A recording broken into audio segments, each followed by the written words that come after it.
It's often said in football that games ultimately are won and lost in the trenches, and I think there's definitely more than a shred of truth to that.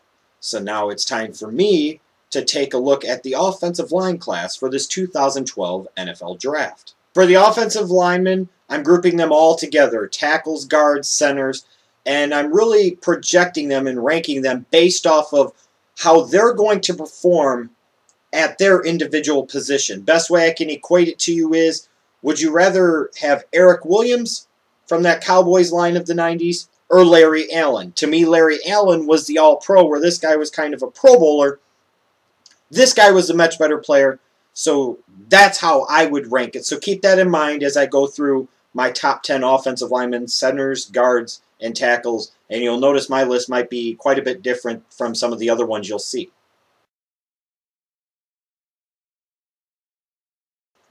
Every year during the draft, you guys know how it is, especially in that last 8 to 10 picks or so of the first round.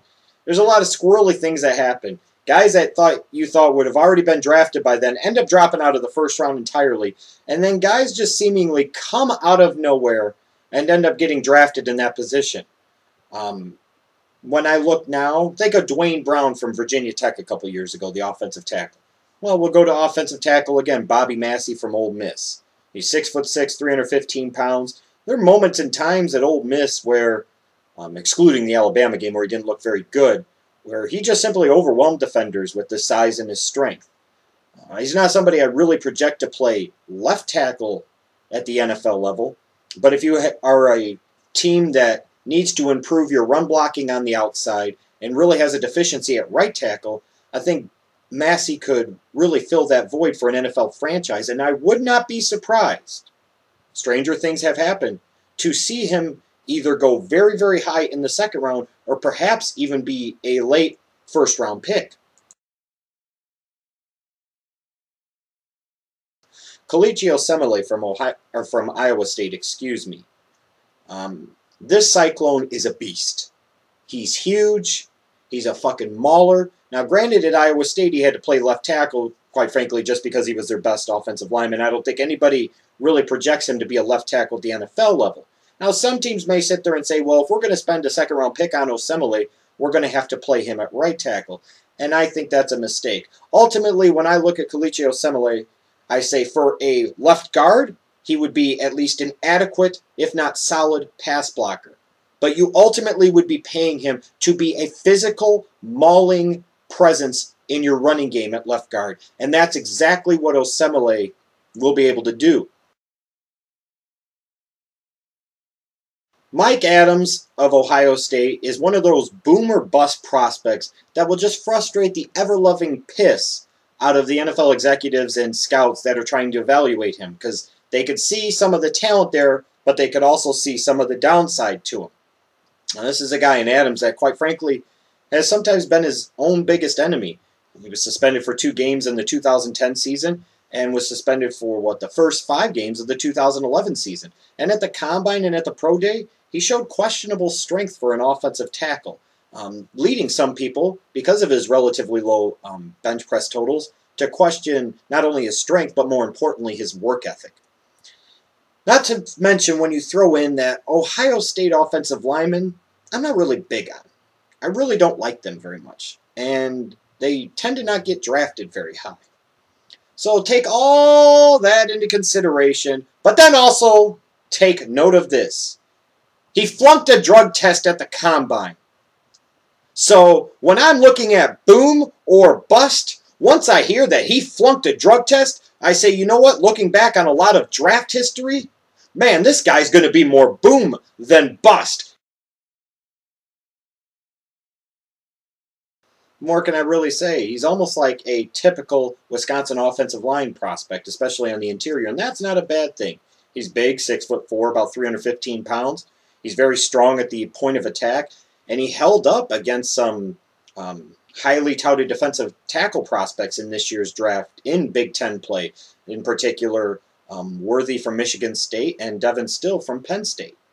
So he's also a little bit more athletic than I think some people may give him credit for. He took some snaps in the offseason workouts at center, but I still think ultimately his future in the NFL should come at guard. For a team, again, looking in the second round to really provide themselves a physical presence on the interior of their line, Kevin Zeitler would make a great choice, a guy that I think could stick in the league for more than a decade as a very, very good left guard. What do Marshal Yanda, Robert Gallery, Brian Bulaga, and Riley Reef all have in common? They come from the offensive lineman factory that is the University of Iowa under head coach Kirk Ferentz. You know when you draft an offensive lineman from Iowa, and these four guys seem to all have this in common, they're going to have short arms, which leads you to question whether or not they could play left tackle at the NFL level. But they're going to be fundamentally sound. Their footwork might be a little questionable as well. But they're guys that can come in, and once you find the proper position for them, are going to be able to contribute for a long time at the NFL level. Gallery was taken number 2 overall in 2004, and they tried to play him at left tackle in Oakland. It didn't work, and he eventually found his home after a while at guard and played well. Yanda's been good, but nothing spectacular. Bulaga is still trying to find his role on the Packers' offensive line. When I look at Riley Reef, there's nothing about him that really necessarily blows me away. His short arms, his shaky athleticism and footwork, to me, in my opinion, and based off of Iowa's recent pedigree of O-linemen, suggests to me that he'll be a solid, if not spectacular, right tackle in the NFL. Hence, why he's only 6 overall on my offensive lineman prospects list. Alright, I'm sorry, I'm just not buying into the Matt Kalil hype. Especially when I consider the recent history of USC offensive tackles. It's a checkered history, to say the very least. I don't think Sam Baker's exactly been a stud at the NFL level. And Winston Justice, whoo! Do I need to say any more? And sometimes that history of what a program produces and how they work at the NFL level is an indication of how a guy potentially projects himself at the NFL level.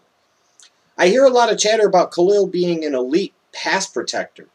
Yeah, he did a very good job of protecting Matt Barkley's blind side at USC, but if you really look at the film, a lot of times he really didn't have anybody to block. It was almost kind of like he was out on an island, and when he didn't exactly face the stiffest competition from pass rushers. In the running game, he's a solid but not spectacular blocker, so trying to project him to right tackle, he would need to seriously work on his run blocking and his strength in order to stick there at the next level. I personally think that teams like the Minnesota Vikings, if they stayed at 3, or if the Cleveland Browns at 4, or even the St. Louis Rams at 6, I personally look at Matt Kalil and I say, well, there are better offensive linemen to take, number 1, and there sure are better players overall to take. I think Matt Kalil, just because his brother Ryan is a stud in the NFL, that doesn't necessarily mean he will be. Kalil could be good, but I'm sure as hell not seeing a guy that's going to be a franchise left tackle for a decade like, let's say, a Joe Thomas. Cordy Glenn from Georgia is being projected by me as a guard at the NFL level. So that's why his stock is a little bit higher. Some teams may look at Cordy Glenn and think he could play left or right tackle at the NFL level. I saw a guy that was well-rounded as a blocker, in particular a very powerful run blocker, but at times really struggled with fast edge rushers, which ultimately is what you have to entrust a left or sometimes even right tackle to do at the NFL, is to be able to adequately protect the quarterback from that edge speed rush. And I'm just not sure if Cordy Glenn would be able to do that. His footwork is solid. Like I said, a lot of other things are solid, but maybe not spectacular. But if you're looking somewhere maybe like the Cincinnati Bengals with pick 17 or 21, the Bears at pick 19, maybe a team like the Denver Broncos at 25, and you want to make sure that you're protecting your quarterback on the interior and at the same time allowing yourself to open up more holes in the running game, I think Cordy Glenn will be a solid first-round selection if he's slotted into play left guard. Peter Konz of Wisconsin, just kind of like Zeitler, another standard Wisconsin interior offensive lineman. And again, that's not a bad thing. That's a good thing. He's 6'5", 315 pounds, and he will be a center at the NFL level, and I think he'll be a damn good one. He's very strong at the point of attack, played very well on the interior against some big-name college defensive tackles this year like Worthy and Jared Crick and Devin Still. And you look at Wisconsin's offense that's predicated on running the football and in a power running, type of way. They opened a lot of big holes for Ball this year. And primarily those came on the interior of the line. And Russell Wilson didn't necessarily face a lot of pass rush coming at him through the interior of the line. When I look at Peter Konz and I'm projecting him to the NFL level, I see a guy that very easily could be a Pro Bowl center.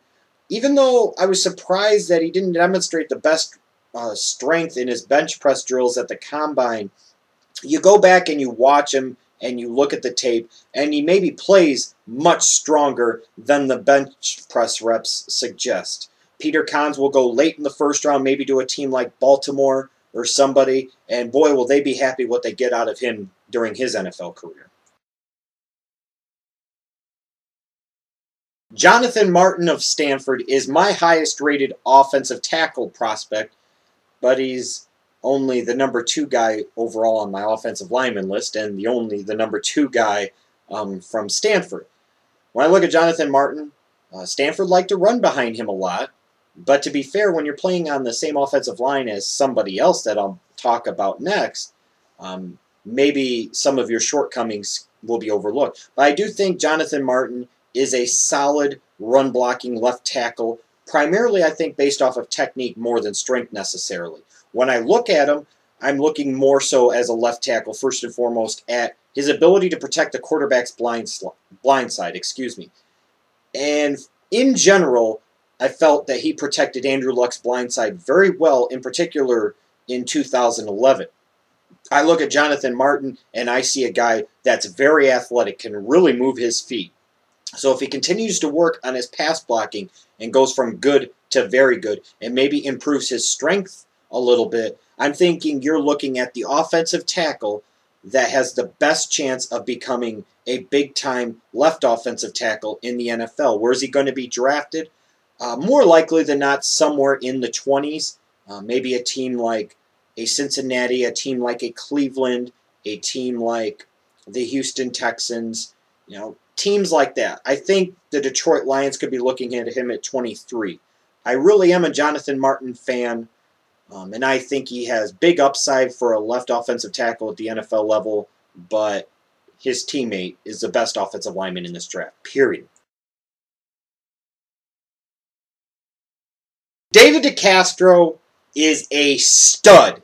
He has got all-pro left guard to me written all over him. Teams are looking at him and comparing him to Steve Hutchinson, and I think that's a great comparison. He may be even coming out of college just a notch better to me, in my opinion. He's a great run blocker. He's a great pass blocker. His technique is great. He's very strong at the point of attack. His footwork is very good. I don't know what much more I can really say about DeCastro. If a team took David DeCastro in the top 10, like the Buffalo Bills at 10, the Carolina Panthers at 9, or maybe the Chiefs took him at 11, or maybe the Seahawks took him at 12, the Cardinals took him at 13, any of those guys, I would sit there and say, you know what? You probably just got yourself an all-pro left guard for a decade. Job well done. That's how you do it. To me, it's more important to have an all-pro at one position, potentially, than a Pro Bowler or borderline Pro Bowl player at another. If David DeCastro is not one of the 2 or 3 best guards in the NFL by his 3rd NFL season, then you can come back on here and call me a fucking idiot. But you could damn sure be guaranteed that DeCastro is going to be a stud in the NFL.